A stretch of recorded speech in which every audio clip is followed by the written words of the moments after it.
अस्सलामुअलैकुम। कैसे हैं आप सब? उम्मीद करती हूँ आप सब खैरियत से होंगे। जी, तो आज हम स्टार्ट करने लगे हैं एक्सरसाइज 3.1 का question number 2। Right each of the following sets in tabular form. देखिए हमने इसमें क्या करना है, हमारे पास पहले जो हमने क्वेश्चन नंबर 1 किया था उसमें हमारे पास सेट फॉर्म में दिए हुए थे, टेबुलर फॉर्म में दिए हुए थे और हमने उसको बिल्डर नोटेशन यानी साइन फॉर्म में लिखा था। ठीक है, अभी ये देखिए साइन फॉर्म में दिए हुए हैं यानी बिल्डर नोटेशन में दिए हुए हैं और हमने इसको अगेन से सेट फॉर्म में लिखना है। ठीक है, जैसे ये डिजिट्स लिखे हुए हैं हमने इसको सेट फॉर्म में लिखना है। ठीक है, टेबुलर फॉर्म यही होती है कि जैसे फॉर एग्जांपल अगर मैं आपसे कहूँ कि सेट ए मेरा जो है कंसिस्ट करता है जी वो फर्स्ट 5 अल्फ़ाबेट्स के, तो जब मैं इसको टेबुलर फॉर्म में लिखूंगी तो तो जब मैंने ये अल्फ़ाबेटिकली लिखना होगा यानी मैंने जब टेबुलर फॉर्म में लिखना होगा तो मैं फिर A B C D E लिखूंगी। ठीक है, यानी हमने सेट फॉर्म में इसमें लिखना है। क्वेश्चन है x such that x is a multiply of 3 and x जो है वो 35 तक, यानी मिनिमम ये हमारे पास जो साइन होता है किस लिए होता है कि एक्स हमारा ये जो नीचे लाइन लगी हुई है इक्वल है 35 के या 35 से छोटा होना चाहिए। तो अगर आप देखें तो 3 के मल्टीप्लायर्स की बात हो रही है, तो 3 के मल्टीप्लायर्स कौन से होते हैं? 3 के मल्टीप्लायर्स से मुराद 3 का टेबल है। 3 1 जार 3, 3 2 jar 6, 3 3 jar 9, 3 4 jar 12, 3 5 jar 15, so on ये चलते जाएंगे। लेकिन एक चीज देखिए 3 10 जार 30 होता है। ठीक है, अगर 3 11 जार देखें तो 33 होता है। अगर आप 3 12 जार देखें तो आपके पास 36 आएगा। तो 35 तो नहीं आता 3 के मल्टीप्लायर्स में। तो उसने कहा था कि ये इक्वल भी हो सकता है या एक्स, यानी ये जो हमने एक्स लिया हुआ है कि इन सब डिजिट्स को एक्स से रिप्रेजेंट कर किया जा रहा है ना, तो ये जो एक्स है ये यानी 3 के जो मल्टीप्लायर्स हैं वो 3 से स्टार्ट होकर 35 तक जा सकते हैं या 35 से छोटे हो सकते हैं। तो अगर हम बात करें 35 की तो 35 तो नहीं आता लेकिन 33 आता है। ठीक है, अब एक चीज और देख लें 36 भी वैसे तो बन रहा है 12 3 जार, तो अगर आप देखें तो वो भी बन रहा है, लेकिन अगर हम 36 की बात करें वो 35 से बड़ा हो जाता है। ठीक है, तो उसने कहा था एक्स छोटा होना चाहिए या इक्वल होना चाहिए 35 के, तो 35 के इक्वल नहीं आता 33 तक ही आएगा। ठीक है, तो हमारे पास जो सेट बनेगा 3 6 9 12 सो ऑन 33 तक। ठीक है, नेक्स्ट मेरे पास है जी x such that x element है रुकन है आर का। ठीक है, एंड 2x प्लस 1 इक्वल है 0 की। अब आर क्या है, एक चीज तो ये देख लें आर हमारे पास रियल नंबर के लिए होता है। अब रियल नंबर कौन से होते हैं? आपने गिनती के जो भी डिजिट्स पढ़े हैं, जितने भी नंबर पढ़े हैं, चाहे वो डिवीजन फॉर्म में हो, चाहे वो डेसिमल यानी पॉइंट में हो, इशारिया में हो, चाहे वो इंटीजर्स हो यानी पॉजिटिव हो नेगेटिव हो, चाहे होल, आपके पास rational irrational terminating non terminating यानी इन शॉर्ट वर्ड गिनती के जो भी लफ्ज जो भी नंबर आपने पढ़े होते हैं वो रियल नंबर होते हैं। ठीक है, तो हमने यहाँ पर एक्स फाइंड करना है, तो ये देखेंगे एक इक्वेशन है 2x प्लस 1 इक्वल है 0 की। हम इसको सॉल्व करेंगे। 2x प्लस 1 इक्वल है 0 के, तो 2x इक्वल आ जाएगा -1 के, इक्वल की उस साइड पर जाके नेगेटिव हो जाएगा। 2 इधर मल्टीप्लाई हो रहा है, इक्वल की उस साइड पर जाकर डिवाइड हो जाएगा। तो मेरे x की वैल्यू क्या आ रही है -1/2। तो -1/2 जो है वो r का हिस्सा हो सकता है, r का एलिमेंट हो सकता है, क्योंकि रियल नंबर यानी दुनिया में जितने भी नंबर हैं वो सारे r की कैटेगरी में आते हैं। तो -1/2 ये सेट आ जाएगा मेरा। ठीक है, अभी देखिए मेरे पास नेक्स्ट क्या है जी, question number 3 x such that x जो है एलिमेंट है p का एंड x जो है वो लेस देन है 12 के। तो अब एक चीज देख लें कि p क्या है, p फॉर प्राइम नंबर। ठीक है, जब हम प्राइम नंबर की बात करते हैं तो ये ऐसे नंबर होते हैं जो अपने अलावा किसी और टेबल पर डिवाइड नहीं होते। जैसे 2 1 जार 2, अगर 2 को आपने डिवाइड करना है 2 किसी और टेबल पर डिवाइड नहीं हो सकता। सेम एज 3 3 1 जार 3, 5 1 जार 5। अच्छा मैंने 3 के बाद 4 नहीं बोला, 2 2 जार 4, 4 1 जार 4, 4 अपने अलावा और भी टेबल पर डिवाइड हो जाता है।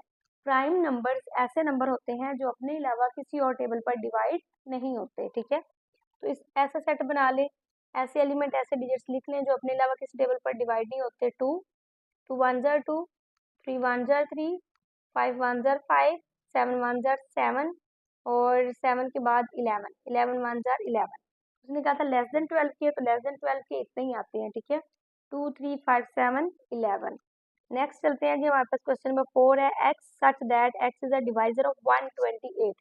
डिवाइजर मैंने लास्ट टाइम भी पिछले क्वेश्चन में भी इससे पीछे वाला जो पार्ट था वो 3.1 का उसमें भी रिपीट किया था कि डिवाइजर से मुराद ऐसे एलिमेंट हैं ऐसे डिजिट्स हैं जो इसको डिवाइड कर सकते हैं। ठीक है, तो आपने ऐसे डिजिट्स बताने हैं जो 128 को पूरा पूरा डिवाइड करते हैं, यानी आंसर इशारिया में डेसिमल में नहीं आना चाहिए।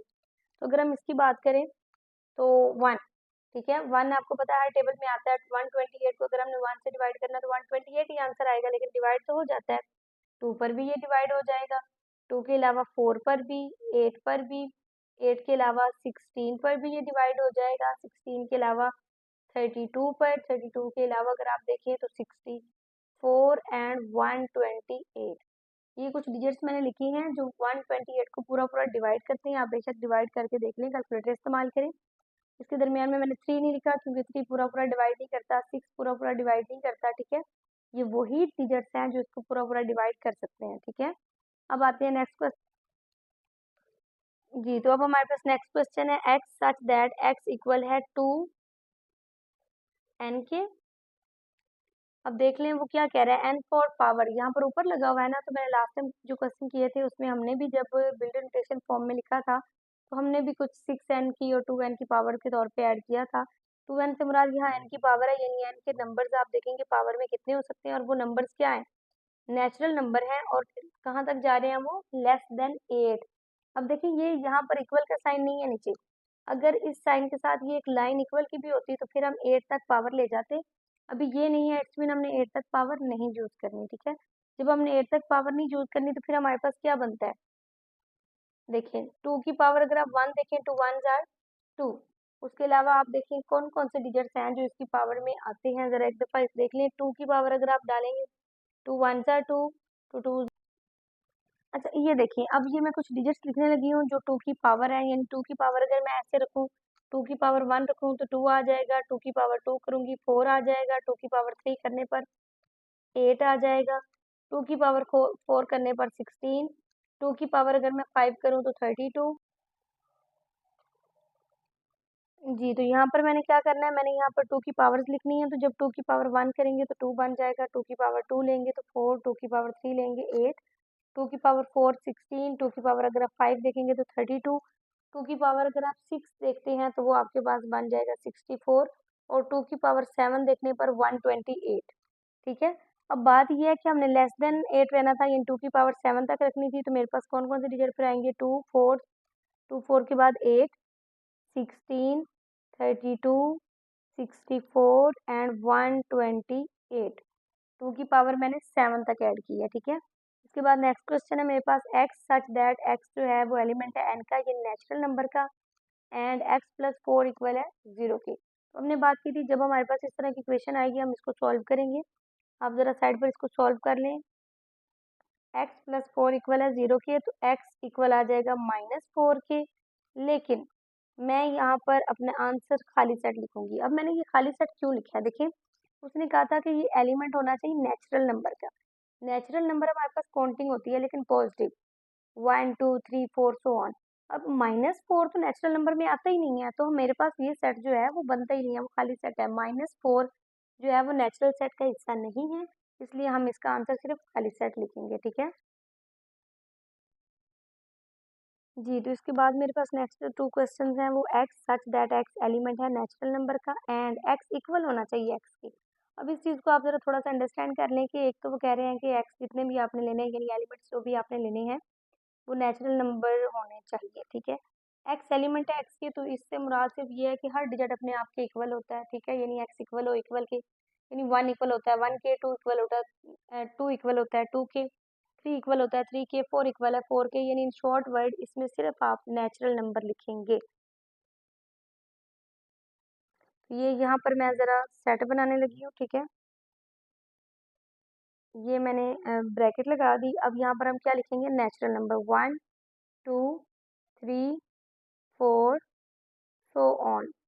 बताया नहीं है हमें कहाँ तक जाना है, तो हम सो ऑन लगा देते हैं, हमें आइडिया नहीं है एग्जैक्टली कि हमारा ये सेट कहाँ तक जाना चाहिए। तो ये मेरे पास नेक्स्ट क्वेश्चन था एक्स सच दैट एक्स जो है वो एलिमेंट है एन का, और एक्स इक्वल होना चाहिए एक्स के। तो ठीक है, हमारे पास जो भी हमने डिजिट्स लेने हैं वो एलिमेंट होने चाहिए नेचुरल नंबर के। एक्स इक्वल है एक्स का, इसका मतलब कुछ भी नहीं है, हर डिजिट अपने आप के इक्वल ही होता है। ये देखिए अगर आप 1 देखेंगे तो वो किसके इक्वल आ सकता है, 1 के। 2 के इक्वल क्या होता है, 2 ही आ सकता है। 3 के इक्वल 4 कभी आ सकता है, नहीं बिल्कुल नहीं, 3 के इक्वल 3 ही होता है। तो हमने इन शॉर्ट वर्ड इसमें सिर्फ नेचुरल नंबर लेने हैं, ठीक है। ये मैंने 1 2 3 4 सो ऑन कैरी ऑन, पता नहीं है, कोई लिमिट नहीं दी हुई कहाँ तक होनी चाहिए, तो ये नेचुरल नंबर का सेट मैंने कैरी ऑन के लिए शो करवा दिया, ठीक है। अब हमारे पास आते हैं लास्ट पार्ट की तरफ। एक्स एलिमेंट है सच दैट एक्स एलिमेंट होना चाहिए जी का, यानी इंटीजर्स का, एंड 3x+1 इक्वल है 0 की। अभी हमने बात की थी जब भी हमारे पास इक्वेशन आएगी हम इसको सॉल्व करेंगे। 3x+1 इक्वल है 0 के, तो 3x इक्वल हो जाएगा -1 के। अगर आप देखें 3 इस साइड पे मल्टीप्लाई हो रहा है, इस साइड पे आकर डिवाइड हो जाएगा, तो x की वैल्यू क्या आ रही है, -1/3 के। लेकिन अगेन मैं आपको बता दूं यहाँ पर मेरा जो आंसर आएगा वो खाली सेट आएगा। अब इसकी क्या वजह है, जरा इस चीज को देख लें। जी हमारे पास जो होता है वो इंटीजर्स होते हैं, ठीक है। 0 जमा -1 जमा -2 जमा -3 सो ऑन। लेकिन जी कभी भी डिवीजन फॉर्म में नहीं एग्जिस्ट करता, ठीक है। माइनस के साइन की तो खैर है, अगर ये मेरा आंसर -1 होता तो मैं यहाँ पर -1 लिख देती, -3 लिख देती। लेकिन -1/3 ये जो दिया हुआ है ये इंटीजर्स नहीं हो सकते। इंटीजर्स इस तरह होते हैं, ठीक है। डिवीजन फॉर्म में इंटीजर्स जो है वो एग्जिस्ट नहीं करते, तो इसका आंसर भी मेरा क्या होगा, खाली सेट ही होगा, ठीक है।